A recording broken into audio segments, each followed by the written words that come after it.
Good morning बच्चों, कैसे हैं आप सभी। मैं आपकी एकता शुक्ला मैम आज आपको हिंदी पढ़ाऊंगी।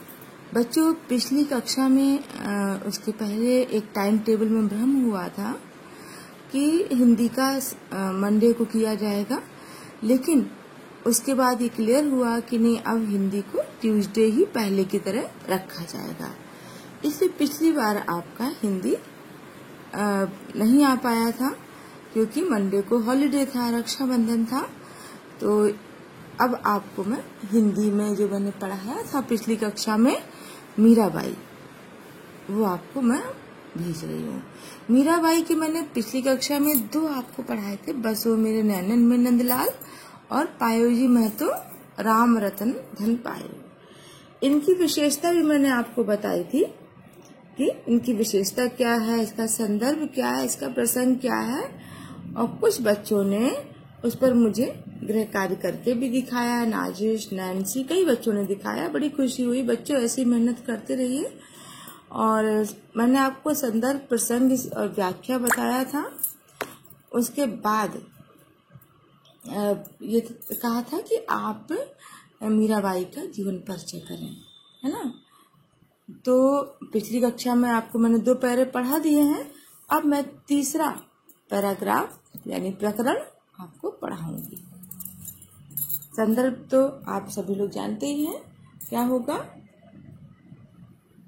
आप सभी लोगों को याद है ना। संदर्भ तो रट गया होगा बच्चों। किसी भी कविता का संदर्भ एक ही होता है। तो यह पद या प्रस्तुत पद मीराबाई की पदावली उनकी जो रचना थी, मैंने इसके बारे में भी बताया था कि प्रस्तुत पद हमारी पाठ्य पुस्तक, जो आपकी हिंदी किताब है ना, पाठ्य पुस्तक हिंदी के पद्य खंड से मीराबाई प्रचलित पदावली से लिया गया है। इसकी रचनाकार मीराबाई है। ठीक है, ये आपका संदर्भ मैंने पिछली कक्षा में विस्तार से बताया था। अब आता है प्रसंग। तो अब जो मैं आपको तीसरा पढ़ाने जा रही हूँ, इसका प्रसंग क्या होगा। मैंने आपको तीसरा पढ़ा, ये जो आपको मायरी मैंने गोविंद लियो मूल, पिछली बार ये 2 पढ़ा चुकी थी, तीसरा बचा था। तो इसका प्रसंग क्या होगा कि इसमें मीरा जी भगवान श्री कृष्ण को निसंकोच सबके सामने स्वीकार कर रही हैं, निसंकोच भाव से स्वीकार कर रही हैं कि मैंने भगवान श्री कृष्ण को अपने प्रेम से खरीद लिया है। ठीक, अब मैं पढ़ाऊं। सभी लोग अपनी पुस्तकें खोल लीजिए और अब मैं आपको इसकी व्याख्या बताती हूँ। पहले वाचन करूंगी, फिर इसकी व्याख्या करूंगी। मायरी मैं तो लियो गोविंदो मोल।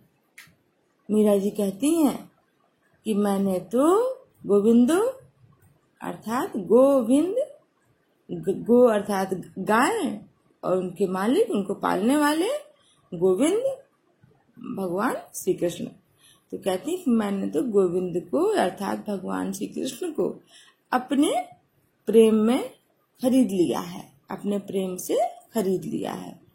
कोई कहे छानो, कोई कहे चुपके। कोई कहता है मैंने चुपचाप छुप छुप के उनको खरीदा है। कोई कहता है चुपचाप किसी को बिना बता के खरीदा है। लियोरी बजंता ढोल, लेकिन मैंने तो सबको बताकर कि मैं भगवान श्री कृष्ण की उपासिका हूँ, भगवान श्री कृष्ण मेरे प्रीतम है, मैंने तो ढोल बजाकर खरीदा है। कोई कहता है चुप के खरीदा है, कोई कहता है छुप के खरीदा है, लेकिन मैंने तो सबको बताकर खरीदा है कि भगवान श्री कृष्ण मेरे प्रीतम है और मैं उनकी उपासिका हूँ। कोई कहे महंगो, कोई कहता है बड़ा महंगे हैं। महंगे क्यों कहते हैं बच्चों? क्योंकि मीरा जी ने भगवान श्री कृष्ण की भक्ति में बहुत मोल चुकाया था। एक वो महिला थी, उस समाज में 15वीं सदी में महिलाओं का जो स्थान था, उस हिसाब से वो अपने पति, अपना जिस राजवंश में ब्याही थी, वो सब छोड़कर गली गलियों में साधु संतों के बीच कह रही हैं कि यही हमारे सब कुछ है, तो उनको बहुत कष्ट दिए गए थे। तो कोई कहता था कि उनको भगवान श्री कृष्ण बहुत महंगे मिले हैं, कोई कहे सूंगो, कोई कहता है बहुत सस्ते मिले हैं, उन बड़े आसानी से वो भगवान श्री कृष्ण उनको प्राप्त हो गए हैं। लियो री तराजू तोल, लेकिन मैंने तो उनको सोच समझ के लिया है, तराजू में तोल के लिया है, अर्थात सोच समझ के लिया है। कोई कहे कारो, क्योंकि बच्चों आप जानते हैं भगवान श्री कृष्ण का रंग सांवला था, तो वो कह रही हैं, कोई कहता है कि भगवान श्री कृष्ण सांवले हैं, कोई कहे गोरो, कोई कहता है नहीं नहीं भगवान श्री कृष्ण बहुत गोरे हैं। लियो री अमोलक मोल, लेकिन मैंने तो, कोई कुछ भी कहे, लेकिन मैंने तो उनको सामान्य प्रयास से प्राप्त अनमोल चीज मैंने प्राप्त कर ली है। मेरे लिए वो गोरे काले कुछ नहीं है, मुझे तो एक बहुत महंगी वस्तु जैसे मिल गई हो। या ही को सब जानत हैं, लियो री आँखी खोल। मीरा जी कह रही हैं, सब तो ये जानते हैं कि मीरा अंधी हो गई है भगवान श्री कृष्ण के प्रेम में। या ही को सब जानत हैं। बच्चों जानत जो शब्द है, मैंने आपको बताया था पिछले उसमें कक्षा में कि ये एक राजस्थानी भाषा का शब्द है। मीरा जी की जो भी आपको कविताएं मिलेंगी, जो भी उनके पद मिलेंगे, उसमें आपको ब्रज और राजस्थानी भाषा के शब्द मिलेंगे। क्योंकि ब्रज के भगवान श्री कृष्ण थे इसलिए वो वृंदावन आ गई थी, और क्योंकि वो राजस्थान की थी तो उनकी भाषा में राजस्थानी शब्दों का मेल मिलेगा। तो जानत अर्थात जानत, तो वो कहती हैं सब तो ये जानते हैं कि भगवान मीराबाई भगवान श्री कृष्ण के प्रेम में अंधी हो गई हैं, लेकिन मैंने तो लियो री आँखें खोल, मैंने तो सोच समझ के खरीदा है, आंखें खोल के उनको प्राप्त किया है। मीरा को प्रभु दर्शन दीन्यो पूर्व जन्म की कौल। वो कहती हैं कि हमें तो भगवान ने जो दर्शन दिए हैं, और ये उनको जन्मों जन्मों की सौगंध थी, कसम थी, जन्मों जन्मों का उनको ये वादा है कि वो मुझे दर्शन अवश्य देंगे। ठीक है बच्चों, समझ में आया आपको? ना समझ में आया हो एक बार फिर मैं रिपीट कर रही हूँ। मीराबाई कह रही हैं, मैंने तो भगवान श्री कृष्ण को अपने प्रेम से खरीद लिया है। कोई कहे छाने, कोई कहे चुपके, कोई कहता है छुपके खरीदा है, तो कोई कहता है चुपके खरीदा है। लियोरी बजंता ढोल, मैंने तो उन्हें ढोल बजा के खरीदा है, मैंने तो उनको सबके सामने स्वीकार किया है। कोई कहे मूंगो, कोई कहे सूंगो, कोई कहता है महंगे हैं, कोई कहता है सस्ते हैं। लियो रे तराजू तोल, लेकिन मैंने तो उनको तराजू में तौल के अर्थात देख के सब कुछ खरीदा है। कोई कहे कारो, कोई कहे गोरो, कोई कहते हैं सांवले हैं, कोई कहते हैं गोरे हैं। लियो रे अमोलक मोल, मैंने तो एक अपने प्रेम से अनमोल वस्तु प्राप्त कर ली है जिसका कोई मूल नहीं है। या ही को सब जानत हैं, सब यह जानते हैं कि मीराबाई उनकी भक्ति में अंधी हैं, लेकिन लियो री आंखें खोल, लेकिन मैंने तो उन्हें सोच समझ कर आंखें खोल के लिया है, सबके सामने सोच समझ कर स्वीकार किया है। मीरा को प्रभु दर्शन दीन्यो, मीराबाई जी कह रही हैं कि भगवान श्री कृष्ण ने मुझे दर्शन देने का जो वादा किया है वह जन्मों जन्मों को उनको, उनके ऊपर ये सौगंध है या कसम है उनको कि वह मुझे दर्शन अवश्य देंगे। ठीक है बच्चों, अब इसकी काव्यगत विशेषताएं समझ लीजिए। बच्चों पाठ पढ़ा है, लेकिन मैं चाहती हूँ चाहे जितना आपका समय लगे आप एक एक शब्द को अच्छे से समझ लें। इसमें काव्यगत सौंदर्य क्या है कि इसमें मीराबाई के, सबसे पहले मीराबाई का प्रेम की सुंदर झांकी दिखाई गई है। भाषा ऊपर के पदों की तरह ही सरस, सरल और मिश्रित, यानी कि राजस्थानी और ब्रज भाषा है। और इसमें व्यंग्यात्मक शैली है, मुहावरों का सुंदर प्रयोग है, भक्ति रस है, गुण प्रसाद है और छंद क्या है, जैसे मैंने बताया था, गेय पद। ठीक है बच्चों, अब मैं आती हूँ अगले पद पर।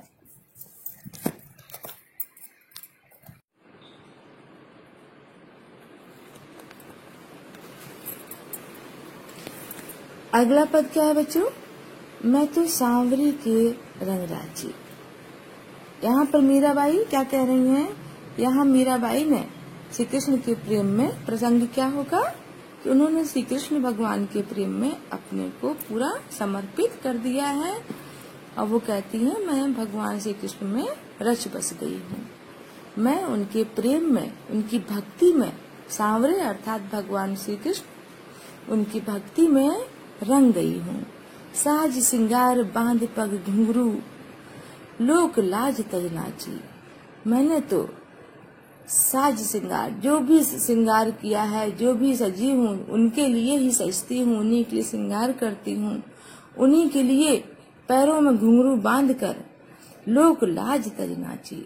लोक लाज अर्थात महिलाओं का, वो भी एक राजवंशी महिला का समाज में नाचना बहुत बड़ी बात थी। वो तो गली गली भगवान श्री कृष्ण को लेके नाचती थी, कहती थी वो मेरे हैं।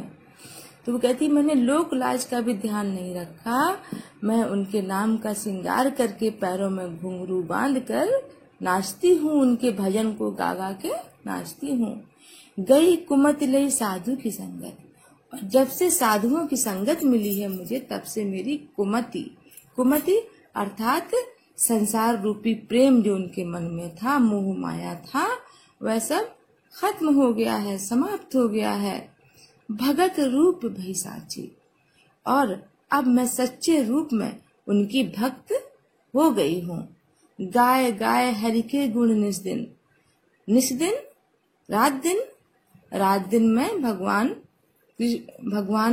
कृष्ण के गुण गा गा कर काल ब्याल सुबाची। काल ब्याल यानी समय रूपी सांप। यहाँ बेटा काल ब्याल इसलिए कहा गया है कि जब मीरा जी को वो करना था, मतलब उनको क्योंकि उन्होंने लोक लाज और सबको त्याग कर भगवान श्री कृष्ण को पति के रूप में स्वीकार किया था, तो उनको कभी जहर दिया गया, तो कभी उनको बहुत कष्ट मिले थे। जहर का प्याला भी उन्होंने पिया था, लेकिन लोग कहते हैं उसका भी असर नहीं हुआ था। तो वो कहती हैं कि उनके सच्चे प्रेम में मैं इतना खो गई हूँ कि काल ब्याल समय रूपी सांप जो था, सांप रूपी जो मृत्यु थी, मतलब मृत्यु रूपी जो सांप मेरे ऊपर था, उससे भी मैं बच गई हूँ।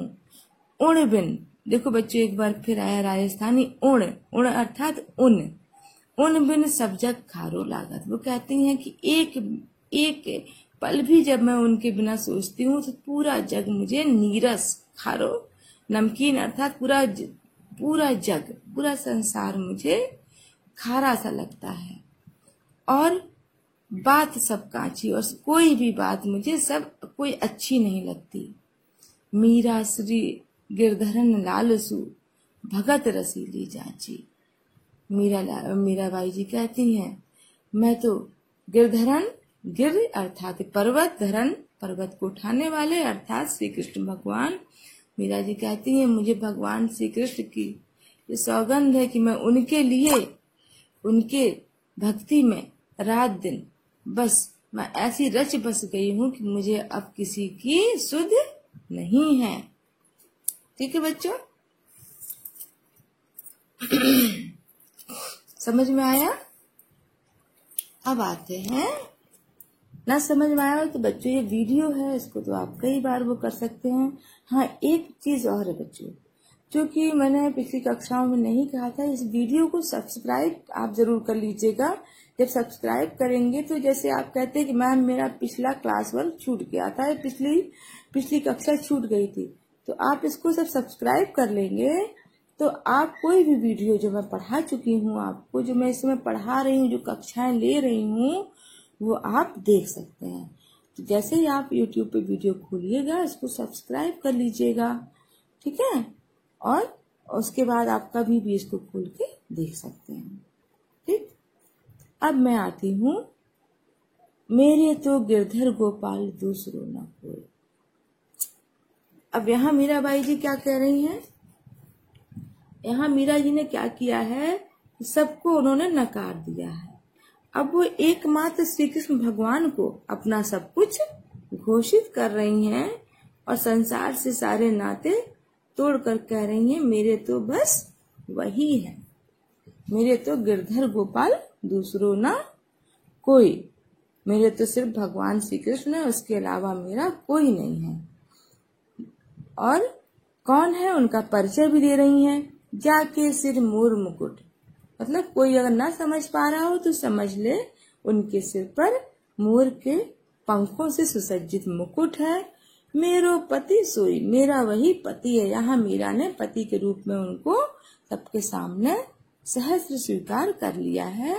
वो कहती हैं, मेरा पति वही है जिनके सिर पर मोर मुकुट है, अर्थात भगवान श्री कृष्ण। तात मात भ्रात बंधु अपनो न कोई। क्योंकि उन्हें इतना कष्ट मिला था इस संसार से कि वो कहती हैं, तात मात मतलब माता पिता भाई बंधु, मेरा अपना उनके अलावा कोई नहीं है। छाड़ दई कुल की कान, का करे कोई। वो कहती है, मैंने तो उनके लिए, उनके प्रेम में कुल की परंपरा, कुल की आन भी छोड़ दी है। अब भला मेरा कोई क्या करेगा। संतन भिंग बैठ बैठ लोक लाज कोई। जैसा कि मैंने पिछले पद में ही बताया था, संतन भिंग बैठ बैठ, क्योंकि उस समय महिलाएं बच्चों नहीं बैठती थी पुरुषों में, तो वो संतों के साथ बैठती थी। भगवान श्री कृष्ण के जो भक्त और वो सब होते थे नाच गाना, उसमें वो बैठती थी। तो वो कहती है, तो लोग गलत भी कहते थे, कैसी औरत है उनके बीच बैठी हुई है। तो वो कहती है, मैंने तो संतों के बीच बैठ बैठ कर लोक लाज भी छोड़ दी है। लोगों की, समाज की नजर में असुवन जल सींच सींच, और उससे मुझे इतना कष्ट मिला है कि असुवन जल सींच सींच, और कि आंसू रूपी जल से सींच सींच प्रेम बेल बोई। प्रेम, भगवान श्री कृष्ण की इस प्रेम बेल को बोया है। उस कष्ट से इतना मुझे कष्ट दिया गया है कि उससे जो आंसू निकले हैं, उसी से मैंने भगवान श्री कृष्ण की प्रेम बेल को सींचा है। अब तो बेल फैल गई। मीराबाई जी कह रही हैं, अब वो प्रेम की बेल फैल गई है। आनंद फल हुई, आनंद अर्थात आनंद, अब उसमें आनंद रूपी फल लगने वाले हैं। भगत देख राजी हुई, जगत देख रोई। भगत देख राजी हुई। मीराबाई भगवान श्री कृष्ण को भक्ति में बहुत प्रसन्न है, लेकिन संसार को देखकर बहुत दुखी है। दासी मीरा लाल गिरधर तारो अब मोई। और यहाँ कहती हैं कि हे भगवान, हे श्री कृष्ण भगवान, मैं आपकी दासी मीरा, मुझे अब तार दो, अर्थात संसार रूपी भवसागर से पार लगा दो, मुझे मोक्ष की प्राप्ति करा दो। समझ में आया बच्चों? इसमें कहीं न कहीं मीराबाई के उसमें एक कष्ट भी है, एक जो उन्होंने संसार से जो कष्ट पाया था उसको भी व्यक्त कर रही हैं। ठीक है, तो अब इसके आते हैं काव्यगत सौंदर्य पर। प्रसंग तो मैंने बताया ही है आपको। प्रसंग क्या होगा कि यहाँ मीरा जी संसार से सारे नाते तोड़कर, लोक लाज छोड़कर भगवान श्री कृष्ण को सर्वस्व रूप से अपना पति घोषित कर रही हैं। काव्यगत सौंदर्य में यहाँ पर उनकी जो अलंकार है, यहाँ देखो, बैठ बैठ, एक जगह जो है ना बच्चों, ये बैठ बैठ, सींच सींच, यहाँ पर अनुप्रास अलंकार है। जब किसी भी वर्ण की, जैसे बा है ना, यहाँ सा है, बार बार आवृत्ति हो, मोर मुकुट, माँ की 2 बार आवृत्ति है, तो वह अनुप्रास अलंकार होता है। तो यहाँ बेटा अनुप्रास अलंकार है। ठीक है, पहली चीज इसी काव्यगत विशेषता में। पुनरोक्ति प्रकाश भी अलंकार है। इसमें प्रेम बेल, प्रेम रूपी जो बेल है वो पुनरोक्ति प्रकाश अलंकार है। ये आपकी कक्षा 9 में है नहीं, ये आगे आप पढ़ेंगे, लेकिन मुख्य रूप से इसमें अनुप्रास और रूपक अलंकार है।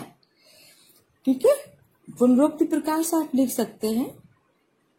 भाषा वही सरल सरस, ठीक, मिश्रित भाषा शैली, ब्रज और राजस्थानी शैली, आत्मनिवेदन। यहाँ भगवान कृष्ण से वो निवेदन कर रही हैं कि अब हमें आप मुक्त कर दो इस संसार से। ठीक है बच्चों, तो ये इसका काव्यगत सौंदर्य हुआ। अब आते हैं हम गृह कार्य पर। ये पाठ हम लोगों का कंप्लीट हुआ। अब आते हैं गृह कार्य पर।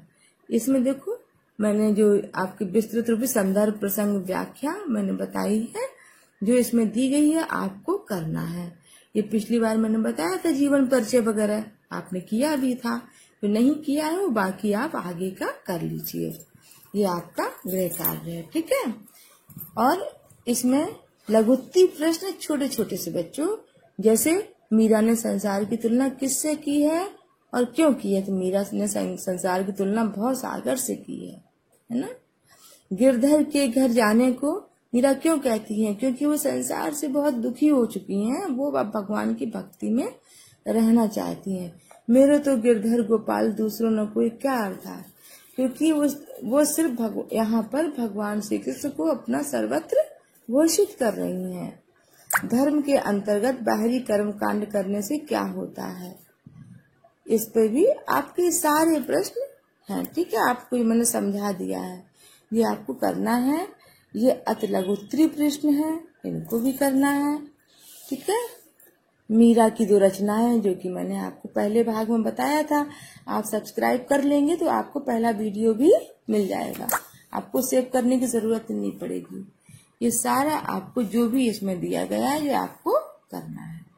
ठीक है बच्चों, तो अब हम मिलते हैं अगली कक्षा में, और अगली कक्षा में हम आपको संस्कृत या फिर गद्य पढ़ाएंगे। ठीक, धन्यवाद, शुभ आशीष।